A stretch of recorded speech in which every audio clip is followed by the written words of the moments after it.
Good morning, everybody. So Socrates famously once said, "Employ your time in improving yourself by other people's writings, so that you shall gain easily what other people have labored hard for." Now, textbooks are these great wealth of knowledge and information that other people have labored hard over, and we can just access and get all this information right at our fingertips.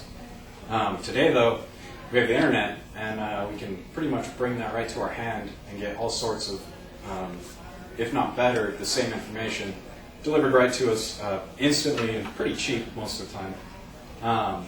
So we have this problem that we're paying for textbooks, and we're paying ridiculous prices. So today I'd like to go over that problem, some of the reasons for it, the causes of it, and then maybe a possible solution, and try and convince you that the solution is not only plausible, but it's effective and it's realistic. We can actually pull this off. So to give the problem a little perspective, inflation over the last about 15 years, according to the San Francisco Chronicle, has risen about 72%, whereas the price of textbooks has gone up 186%. That's just ludicrous. It shouldn't be like that.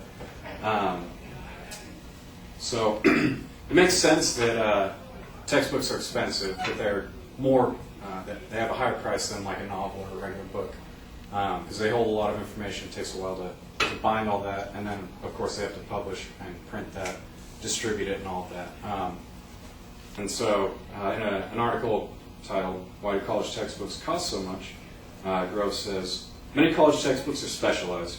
The material is unavailable in any other book, and the low volume of published books and the lack of market competition drive publishers to jack up prices." So yeah, there's this wealth of knowledge in there, but that doesn't account for the actual price on the book. That gives it some perceived worth and value and everything. But the publishers are the ones that are jacking up the prices. And he went on to say in the article, "Publishers make no money when too many used books are in circulation. As a consequence, they'll often release new editions every few years in order to make the used books obsolete." And the whole thing with new editions is really out of hand. It's ridiculous, and for a lot of subjects, there is no reason to be coming out with a new edition every year, but publishers do, just to turn a profit, make some money. And Dave Stone, a history professor, kind of points this out with like the best example. Says, calculus, for example, was invented 300 years ago. Geometry, 2,500. But new editions keep appearing with clock-like regularity.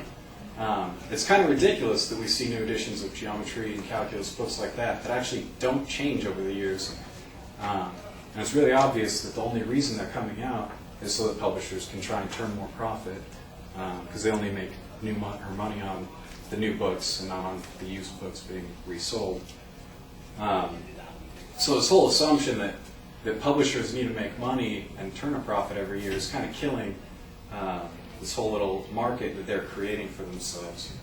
And a lot of that problem is that publishers, they don't advertise the price a lot of the times when they advertise the books to teachers and whoever they're trying to get these books to.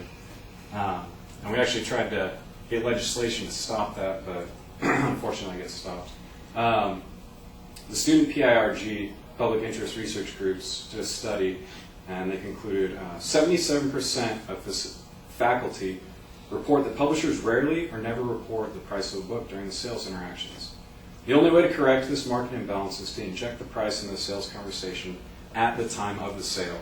SB 832 sought to do this, to correct this imbalance in the market, by requiring publishers to disclose the price of a book to professors up front. This would simply require publishers to do what every other industry must already do. And that makes sense. It would have helped the problem a little bit, so that teachers could look at maybe a $60 book versus a $100 book. If they're about the same, say the students want to get the cheaper one. But it wouldn't completely remove the problem that students are having to pay these ridiculous prices for textbooks for knowledge that's really hasn't changed or anything. And unfortunately, Governor Schwarzenegger vetoed that bill, so that doesn't even matter in the long run.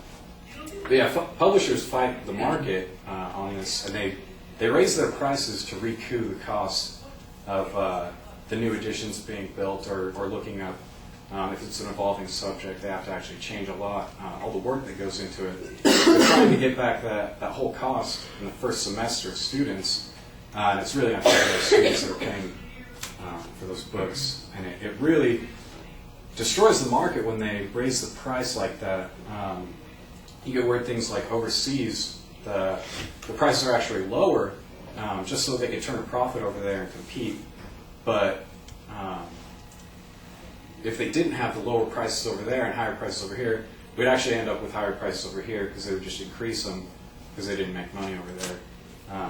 And that's kind of weird. Dave Stone, the history professor, also went on to talk about how he gets free copies of all the textbooks that he uses for his classes.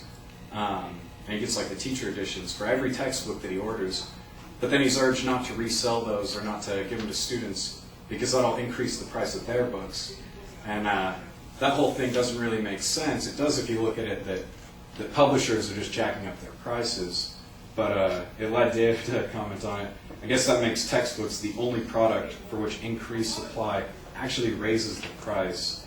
And publishers, they cite other things too, like illegal downloading of books. Wiley, you probably have some of their textbooks. They just recently shut down rapidshare.com because RapidShare hosted files of ebook textbooks that students could go on and download for free, illegally, of course. But really, the problem there wasn't it wasn't that. I'm sorry, I lost my train of thought. Illegal downloading. All right, so these students were they're trying to solve the problem for themselves of paying for these ridiculous books, but they were doing it illegally and unethically.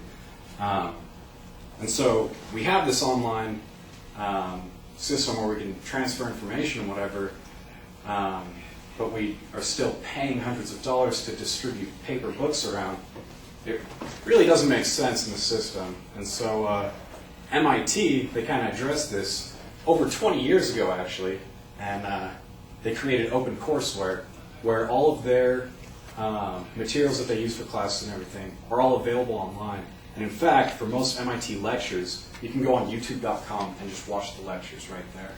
And other universities have started stuff like this. Rice University just started Connections, which is a textbooks repository where they're trying to get free or low-price textbooks to students. And it's a huge program that they're actually planning on saving millions and millions of dollars for students. It's really great. But I think the solution lies in what the Washington State Board for Community and Technical College is starting. And what they did is they took a whole ton of faculty and everybody, and they got together and set down textbook replacement materials and supplies for the most standard 81 courses in all colleges across the country. And then they set all that material and everything online for free for anyone to use. And so teachers, instead of choosing from a list of textbooks where they can't even see a price, can go on this Washington State website where there's all this free content, and it's all created under Creative Commons licenses, so it's going to be free forever, and you can change it however you want, and it's made by the faculty there who made it so that it would be really flexible. So it's a really great system. So we have this problem where we're paying insane amounts for textbooks, and yet at the same time we have these online systems that are basically a solution to that problem, but the problem's not solved. So what we really need to solve the problem is just a really simple shift in thinking, and then we need to take where they've started with these online systems and actually push that farther to where we have courses for every course has its own free textual materials that anyone can get to at any point online for free. And then step 2 of that plan is what's really going to be important, really going to save money for students, is getting that into curriculum in schools and building courses around free materials and creating a change that way. And then from there, all we really need to do is have that whoever's keeping the information up to date, instead of reprinting and republishing books every year and wasting tons and tons of money, just keep the system updated every now and then. And so it's a really, really great system. We really need to get it in place. But to make that change, we have to start with the fundamental idea, the shift in thinking for everyone.